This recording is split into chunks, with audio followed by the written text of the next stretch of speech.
Hello humans! Today I wanted to talk about this guy right here. I picked this up on a fairly recent trip to a local antique store.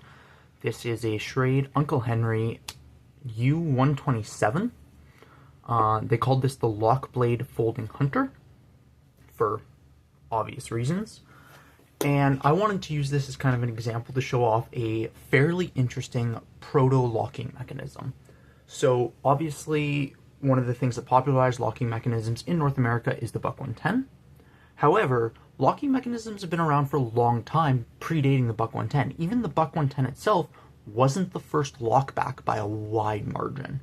You have lockbacks predating it by almost 100 years, I believe. Mass-produced lockbacks, I should say, predating it by like 100 years. But this particular example is a proto-liner lock. So first thing first, the knife itself. Like I said, this is the Schrade Uncle Henry's 127 UH Lock Blade Folding Hunter. They made this in two runs. The first run was between 1968 and 1969. They had very low production numbers for this run. I've seen numbers even rating under 1,000 units a year. And then they did it again from 1972 till 1988.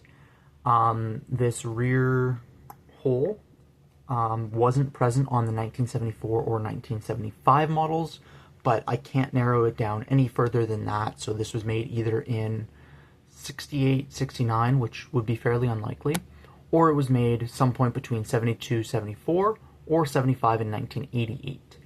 I can't get more specific than that. Apparently there are serial numbers on the boxes for these, but obviously I did not get the box, I just got the knife. So, and this one here was a fairly well-loved knife. So, let's get into what I like and what I don't like about it. So, first thing first, this is a fairly large knife. You get a good amount of hand grip, but you don't get a particularly tall blade. Some of these older big knives, you get really, really tall blades, and whilst I can understand that from like a lifetime, they last a lot longer, I do find them a little bit less nimble in cuts, especially if you are dealing with animals. And for a folding hunter's knife, you want something that gets to animals very well. And this sort of, I actually don't know if it's a straight clip point or not. So we're going to use, this is a straight edge.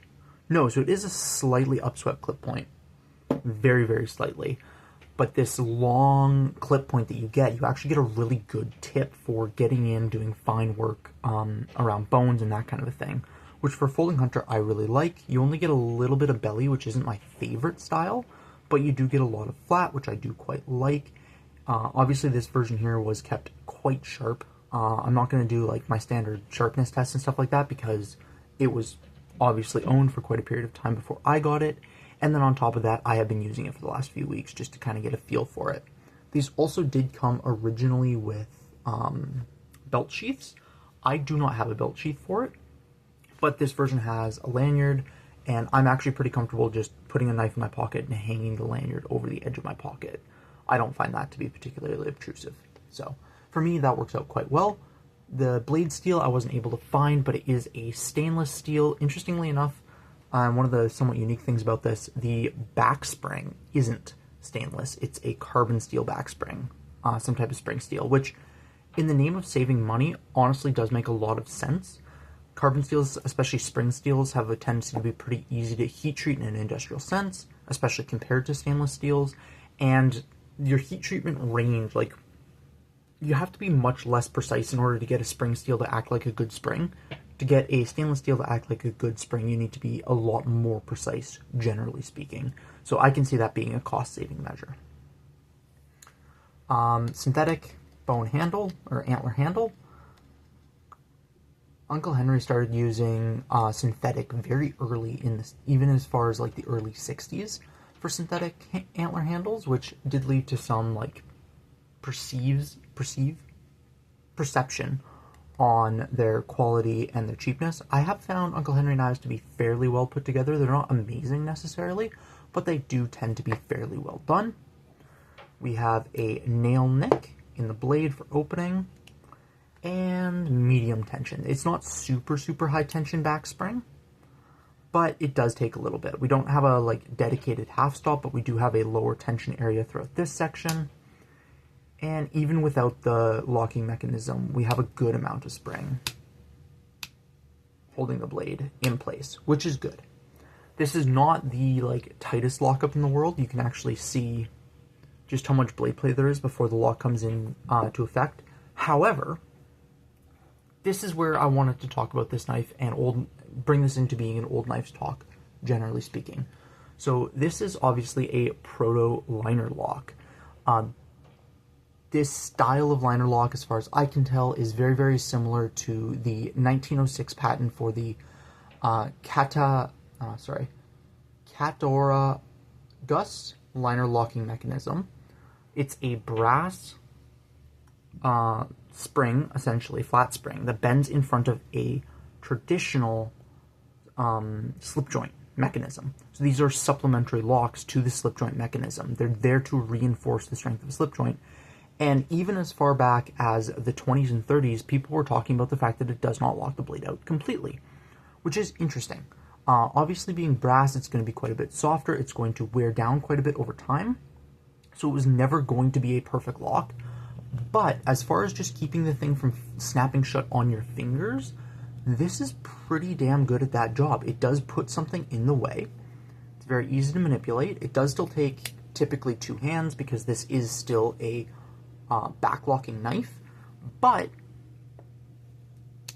you can see how this eventually did evolve into things like the rust lock and the Walker liner lock, which would come about quite a bit later. It's also kind of worth noting that, unlike a traditional liner lock, the part of the blade that this is interacting with isn't actually this flat section up here.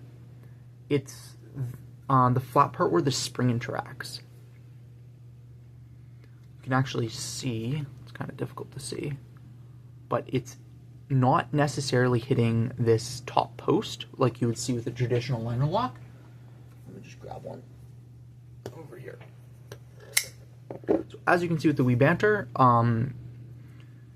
the liner locking mechanism is hitting the part that is perpendicular to the edge, right? And that's how it locks out. That's where you get the tension.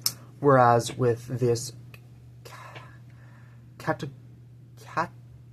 Catoragus, I don't know, liner locking mechanism, what you're getting instead is actually interaction with the flat, the part that is parallel to the blade on the tang back here. You can kind of see, it's kind of difficult to see, but it is not in fact interacting with this top section, which is kind of cool. Obviously now it has worn down to the point where it's kind of interacting with both, but originally it's interacting with the flat section, and it's interacting with the flat section in front of the pivot, which is where you're getting that quote-unquote locking mechanism from. Super, super neat. A little bit of mechanics. Obviously it did take quite a bit of refinement, and needed quite a bit of refinement, but it does work pretty well for what it is intending to do, which is just keep the blade from snapping shut on your fingers, right?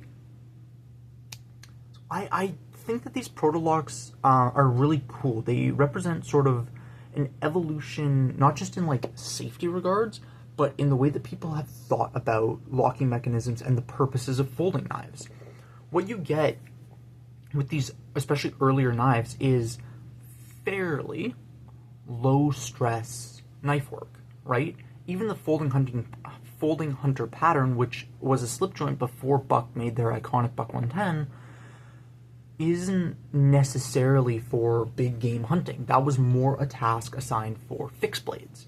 This was a fairly light-duty knife for like rabbits or chickens, pheasants, whatever, small animals. And you see this shift over time as it starts going into more of an everyday kind of a task, or something that you're expected to use for larger jobs, where they wanted to make it a little bit safer for those bigger, harder used jobs, and you start getting locking mechanisms. And a lot of the time they're non-essential locking mechanisms.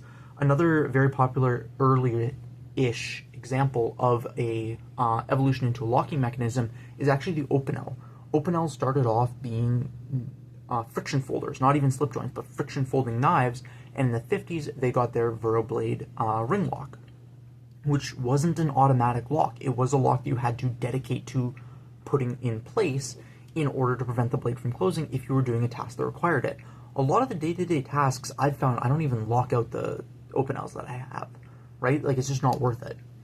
So I do think it is interesting seeing sort of the evolution of how locks became more and more essential over time. And again, this is a supplementary lock. It is not the main thing that is keeping this knife safe. That would be the back spring, which is just kind of cool. Back onto this particular knife itself, you're actually kept fairly far away from the edge by like the natural hold position. Obviously you have these two swells here and here, which is designed for where your hand wants to lock in, and then up here, it's kind like you can get a finger up there with no real issue, but it's not super duper comfortable, and it's clearly not designed for that, right? Like, this is a bump where you'd want an indent if that's where your finger was intending to go. Not world-ending by any stretch of the imagination. Like I said, you can still get behind the edge if you want to, but it is kind of interesting that you are sort of compelled to keep your hand back a little bit. You also have this notch cut out right behind the lock face, which sort of serves as a, hey, you're slipping up onto the blade in like a regular knife, whereas in this case you're like almost a full inch away from the actual blade. So in some of their marketing, they referred to this as the 5 1/4 inch folding hunter. And I'm going to go out on a limb and say, yeah, that's not what this is. Where's the 5 1/4? Is that the handle length? Yeah, so the handle length is 5 1/4 inches. The blade itself comes out to about 4 inches if you're going like right to the scale, and if you're just doing the edge, it's like 3.5. Yeah, pretty much 3.5 inches, which isn't like brutally tiny. Let's actually do our size comparisons real quick. Here it is next to the Wee Banter and the Civivi Chevalier. As you can see, it is quite a bit bigger than either. And here it is next to a Buck 110.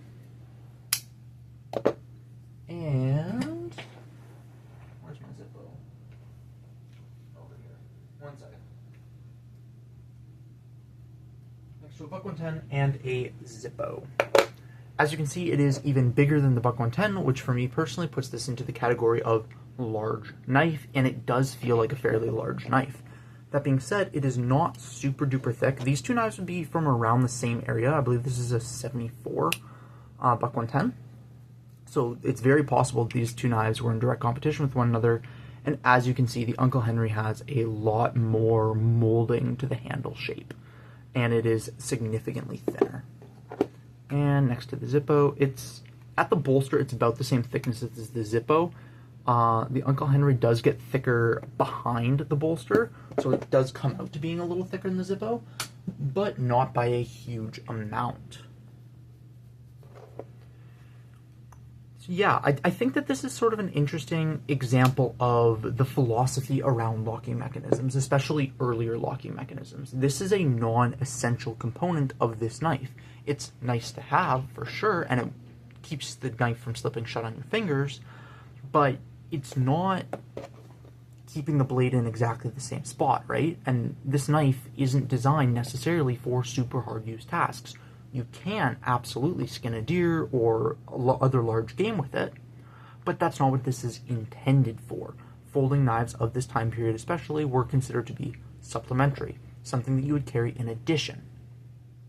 Even getting into like the Buck 110, the reason the Buck 110 became so popular is because it had a locking mechanism that made it feel as reliable and robust as a fixed blade.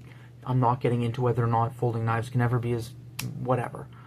You hit a point where the blade breaks before the lock does. That's not this point. You can absolutely bend out this brass lock if you try. But it's kind of cool, and it's kind of neat to go into like the history and all the different sort of types of locks that have existed throughout different time periods. Like I said, this style of brass sort of supplementary slip joint lock has been around since at least 1906. That's the earliest patent I was able to find. I'm sure there are custom makers that have been doing it for even longer, but it is kind of cool. And it's still enough of a novelty that they have to write on it how it works, which is actually fairly common. Even with early examples of like the open L locks, they have instructions on them for how to get the lock to work. It says twist on it for English-speaking audiences, and my brain isn't working in French because it is very late. But, tourner? I don't remember. But yeah, like, they had to write how the actual locking mechanism works, which is pretty freaking cool, in my opinion. So yeah, this is a neat little knife. I'm definitely glad that I picked it up. It wasn't very expensive. I think it was like 40 Canadian dollars. It works well. It's very much a traditional feeling knife. It doesn't have some of the things you'd want in a modern knife, but it is a neat little piece of history. So yeah, worth picking up. I'm definitely happy I did. A big knife for sure. Interesting locking mechanism, and I think it is kind of an interesting thing how locks went from being sort of this supplementary thing that was nice to have but not all that essential to being the main reason we feel comfortable carrying a knife. Stay safe and have fun out there. Peace.